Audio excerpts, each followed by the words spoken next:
Bem-vindos a mais uma aula do curso de Escatologia. Nós estamos na parte 4, falando sobre o cenário atual e como eu enxergo as coisas que vêm acontecendo, as atualidades e como isso se encaixa no cenário apocalíptico, no cenário do fim do mundo.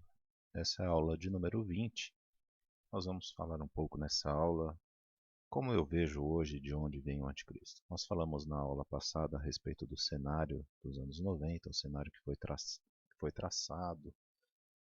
Falei um pouco dos erros e acertos que, segundo a minha interpretação, a respeito desse cenário que foi criado. E eu gostaria de, a partir dessa aula, traçar um novo cenário. Talvez você não tenha conhecimento, talvez você tenha algum conhecimento do assunto que nós vamos falar hoje.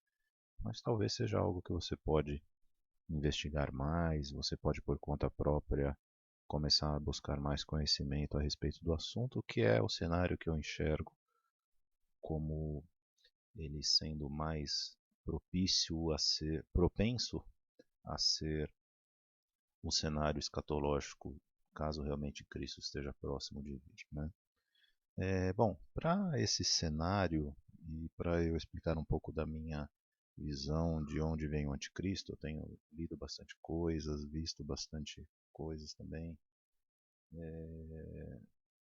Eu gostaria de começar traçando algumas coincidências, em primeiro lugar, do anticristo citado na Bíblia com o Messias muçulmano, isso mesmo, com o Messias do islamismo. Antes de começar essa coincidência, eu vou colocar aqui um vídeo que é o presidente do Irã, né, o Ahmadinejad, ele falando um pouco sobre a volta de Jesus. Foi algo que me intrigou muito, não esse vídeo na verdade. Eu assisti certo vídeo num Natal, onde o Ahmadinejad ele fala e parabeniza todos os cristãos pela data, e ele falava naquele vídeo que os muçulmanos também aguardavam a volta de Jesus. Isso me deixou bastante intrigado e me motivou a estudar um pouco de escatologia islâmica, que é o que eu vou falar um pouco na aula de hoje também. Mas vamos assistir ao vídeo e depois nós falamos a respeito do vídeo.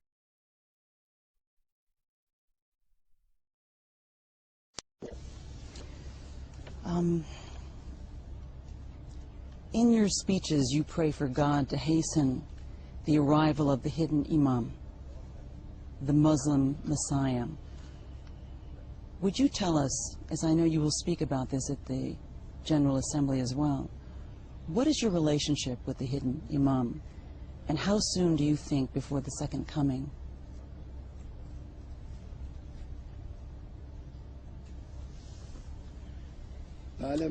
Yes, that's true. I prayed for the arrival of the 12th Imam, the owner of the age, as we call him, because the owner of the age is the symbol of the justice and brotherly love prevailing around the world.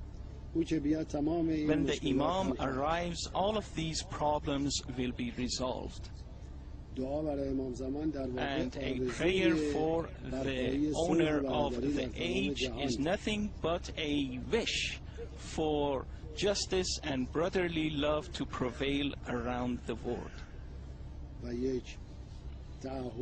And it's an obligation a person takes upon himself to always think about brotherly love and also to treating others as equals.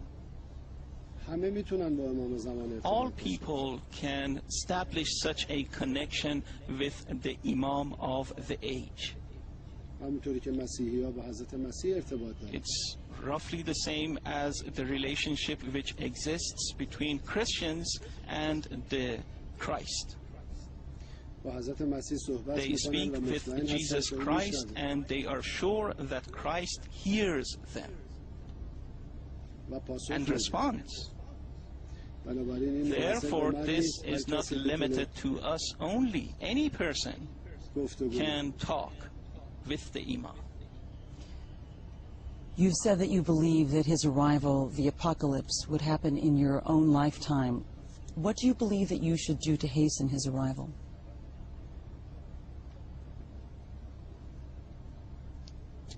I have never said such a thing. Forgive me. I was talking about peace. Forgive me.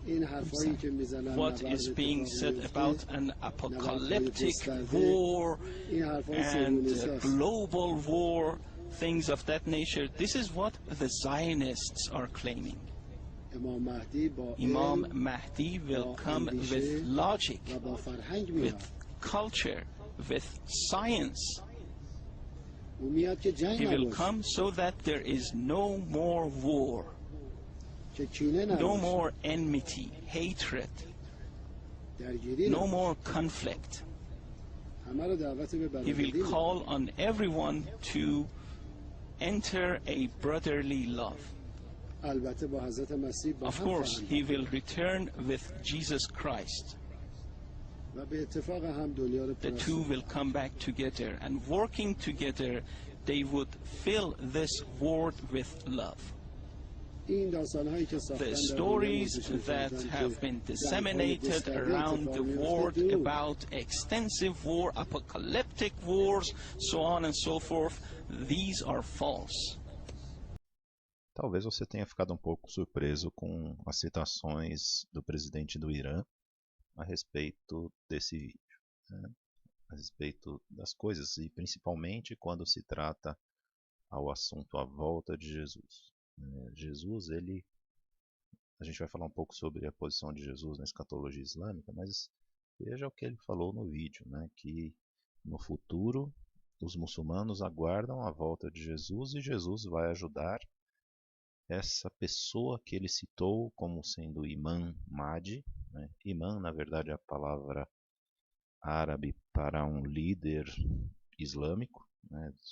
Por exemplo, um líder de uma mesquita, ele é considerado um imã, né? Em qualquer mesquita. Mas esse que é colocado como Mahdi, talvez essa palavra Mahdi você nunca tenha ouvido falar, né? O que é o Mahdi? O Mahdi, né, para o povo xiita, né, ele seria o 12º imã, ou seja, o 12º líder maior do povo muçulmano. Isso para os xiitas, né? Lembrando que os xiitas eles são na maioria focados lá no Irã, né? Fora disso, a grande maioria do mundo muçulmano eles são sunitas. Qual é a diferença do xiita e do sunita? O xiita é aquele que crê que o sacerdócio e o comando do povo muçulmano deve ser a partir dos descendentes de Maomé ou Muhammad. E já os sunitas creem que deve ser, que não necessariamente precisa ser, deve ser outros homens que não necessariamente precisam ser descendentes de Muhammad ou da família dele. Então o Mahdi, ele seria, na verdade, tanto os xiitas quanto os sunitas, eles aguardam esse Mahdi, que seria esse Messias muçulmano, esse homem que vai liderar o povo islâmico para ter um governo mundial, né? E existem alguns escritos, né, além do Alcorão, no islamismo, e um desses escritos são os hadiths, né? Os hadiths, eles são escritos que falam sobre os ditos e a vida de Muhammad, né? Então são alguns escritos que falam nesses hadiths, né, que falam um pouco dessas coisas a respeito do Mahdi, né? E uma das coisas que falam que é das funções do Mahdi é que ele iria estabelecer esse governo mundial, isso através de acabar com os infiéis, né, e estabelecer a lei Sharia por todo mundo. O que é a lei Sharia? É a lei islâmica, né? É uma lei onde o que é determinado é a lei conforme os muçulmanos, conforme a religião do islamismo ela dita. Isso é a lei Sharia. Mas Jesus, né, vamos voltar um pouco ao vídeo que nós estávamos vendo, né? Jesus ele tem um papel na escatologia islâmica, talvez você não sabia disso. Mas segundo a escatologia islâmica, ou seja, o estudo, as previsões islâmicas do fim do mundo, Jesus, ou Issa, né, como é conhecido no mundo islâmico, Jesus ele retorna. E ele junto com o Mahdi, ele vai estabelecer esse reino de paz. Eu tenho um livro que eu gostaria de indicar a você. Eu sei que infelizmente ele está em inglês, talvez você não conheça, mas se você tem acesso ao inglês, um livro que eu recomendo é o livro do Joel Richardson, que é um livro de título The Islamic Antichrist, né, o Anticristo Islâmico. Né? Nesse livro, eu coloquei apenas alguns resumos aqui. O livro é bastante extenso, ele tem 200 páginas falando justamente sobre isso. Mas eu coloquei algumas coisas aqui. O que a Bíblia diz e o que a escatologia islâmica diz a respeito do Mahdi. Né? Quais são as semelhanças entre o anticristo cristão e o Cristo muçulmano, né? O Messias muçulmano. Né? Em primeiro lugar, a gente vê, a Bíblia diz que o anticristo ele reinaria 7 anos, né? Na 70ª semana de Daniel. A escatologia islâmica diz que o Mahdi reinará 7 anos, terá um reino de 7 anos. A Bíblia fala que o anticristo vai perseguir a igreja, né, os eleitos e Israel. Na escatologia islâmica, como a gente já falou, o Mahdi ele vai acabar com os infiéis para estabelecer a Sharia. Né? E quando se fala em fiéis no islamismo, são cristãos e judeus. Alguma coisa interessante também, não sei se você lembra na aula que eu falei sobre a grande tribulação, que a morte com que os mártires na grande tribulação morreriam é morte por decapitação, que é normalmente o método utilizado historicamente, pelo menos até então, pelos islâmicos em suas batalhas. Né? A morte dos infiéis é dado como morte por decapitação, né? Algo interessante também. Outra coisa, a Bíblia diz que o anticristo mudaria os tempos e as leis. Né? Uma das coisas que o Mahdi vai fazer é estabelecer a lei Sharia, né? Ou seja, mudar as leis para que a lei ela seja uma lei islâmica. E o anticristo diz, a Bíblia fala que ele vai estabelecer a abominação desoladora em Jerusalém. E a escatologia islâmica fala que o Mahdi ele reinará em Jerusalém. É muito interessante isso, porque fala, né, a figura do anticristo. Tudo que diz na Bíblia, né, e outras coisas também, por exemplo, ele vindo num cavalo branco, né, a mesma coisa fala na escatologia islâmica. A questão do selo na fronte também fala na escatologia islâmica que o Mahdi vai ter, as pessoas que segui-lo vão ter esse selo nas suas frontes. Então, todas as coisas que a Bíblia fala a respeito do anticristo, ela se cumpre na figura do Mahdi. Não só, né, voltando um pouco, né, Jesus Cristo, a gente falou, né, de Jesus Cristo, eu gostaria de deixar um texto aí. Olha o que diz, que interessante, Apocalipse 13, 11 e 12. E vi subir da terra outra besta e tinha 2 chifres semelhantes aos de um cordeiro, e falava como o dragão, e exerce todo o poder da primeira besta na sua presença, e faz que a terra e os que nela habitem adorem a primeira besta cuja chaga mortal fora curada. A gente viu isso na aula do falso profeta, mas o falso profeta ele é semelhante ao cordeiro. Então, esse Jesus que retorna, ele é o falso profeta que está dizendo na Bíblia. E realmente e realmente esse cenário ele se cumprir, verdadeiramente esse Jesus, esse que se diz Jesus, ele vai ser o falso profeta. Porque diz que ele tem a semelhança de um cordeiro. A gente já viu isso, que o falso profeta ele é um falso Jesus Cristo, não um falso Cristo, mas um falso Jesus Cristo. Ele vai se dizer Jesus Cristo.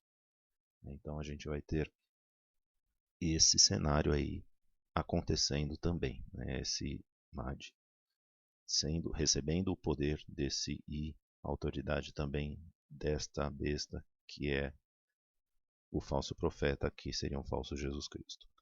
Talvez esse cenário, né, da gente transferindo um pouco, né, dos anos 90 para o mundo islâmico seja novo para você, né? Mas eu gostaria de relembrar isso. Eu vou colocar uma foto aqui do Império Romano, né, porque a profecia de Daniel capítulo 2 fala que, né, quando fala da estátua, e por que todos os teólogos concordam que as nações da onde virá o anticristo será o Império Romano? Porque justamente por essa profecia, né, que fala dos pés metade de ferro, metade de barro, ou seja, algo que tem continuidade, né, nos pés de ferro, que seria o Império Romano, algo que daria continuidade através dele, que estaria de alguma forma conectado a ele. Só que relembrando que o Império Romano, né, nessa foto que eu coloquei, é toda a extensão do Império Romano ela inclui não somente a Europa, mas também parte do Oriente Médio e norte da África. Os Balcãs também, né? Aí onde você tem a parte roxa, a Turquia, Oriente Médio e aí uma parte do norte da África. Essa parte do lado direito, em roxo, é chamado de Império Bizantino, né? Que é o Império Romano Ocidental. Não sei se você sabe, mas no ano aproximadamente 330 depois de Cristo, o imperador Constantino ele mudou a sede de Roma para Constantinopla, né, cidade que hoje é Istambul. Né, e ela foi a sede não só do governo bizantino, né, que é o Império Romano, né, e isso foi até o século XV, né, a sede do governo bizantino, né, o Império Romano ele durou até o século XV, 1450 aproximadamente. Né, Roma ela caiu bem antes, né, pelos bárbaros, ela foi invadida, o Império foi dissolvido bem antes. Mas o Império Romano Ocidental ele permaneceu firme até aproximadamente 1450, mais ou menos, que foi quando entrou o Império Otomano. O Império Otomano ele teve com base na Turquia, né, também, e ele também se disseminou aí a partir do ano 1450. O que é algo muito interessante, né? Porque não sei se você sabe, né? Eu coloco duas perguntas aqui, né? A primeira dela, para qual país são endereçadas as 7 cartas do Apocalipse? Justamente para esse país que eu creio que é de onde vem o anticristo, né? Que é o país dessa bandeirinha aqui, né? A lua e a estrela, né? Esse que é o símbolo do Islã. Né? Então eu realmente creio que o anticristo ele vem aí da Turquia. Aliás, se você tem alguma dúvida a respeito desses símbolos também, né, procura aí no Google sobre Deus, Lua. Né? Em português você não vai achar. Procura Moon God, Moon de Lua, God de Deus, e talvez você vai achar aí alguns nomes que estão relacionados a Deus Lua, e essa estrelinha talvez esteja relacionada à estrela da manhã lá de Ezequiel 28. Né? Você pode ver também. Talvez seja isso. Né? Mas é algo interessante também. A Lua também, em alguns casos também, ela é, ligada com Artemis, né? Que é a deusa que tem um arco na mão. E lembrando que o anticristo, lá em Apocalipse, ele é relatado como estando no cavalo branco com um arco na mão. Né? Pode ser. Né?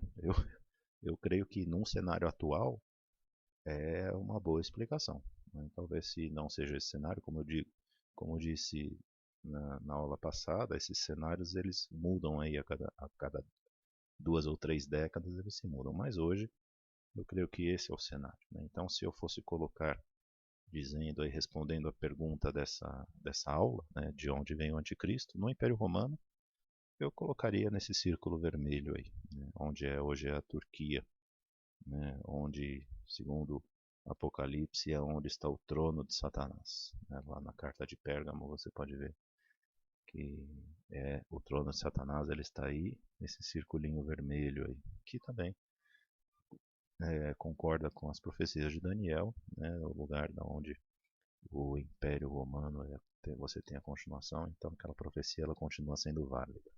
Algo interessante para nós notarmos é a questão atual da Primavera Árabe. Né? Vários países eles têm tido revoluções e essas revoluções elas têm sim motivação religiosa. Né?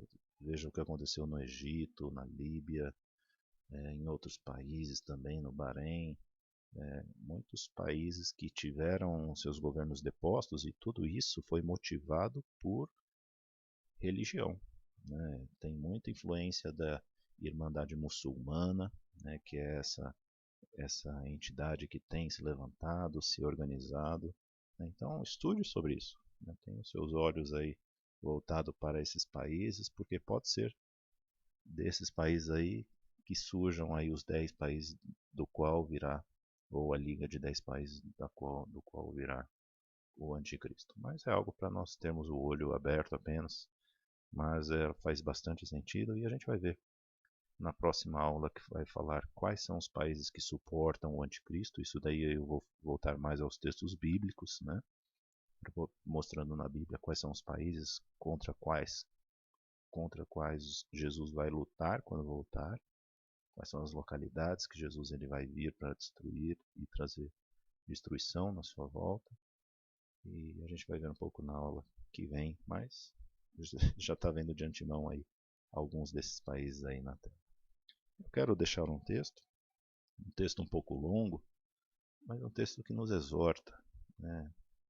2 Timóteo 4, de 1 a 5, diz assim: Conjuro-te, pois, diante de Deus e do Senhor Jesus Cristo, que há de julgar os vivos e os mortos na sua vinda, e no seu reino, que pregues a palavra, instes a tempo e fora de tempo, redarguas, repreendas, exortes com toda longanimidade e doutrina, porque virá o tempo em que não suportarão a sã doutrina, mas tendo comichão nos ouvidos, amontoarão para si doutores conforme as suas próprias concupiscências, e desviarão os ouvidos da verdade, voltando às fábulas.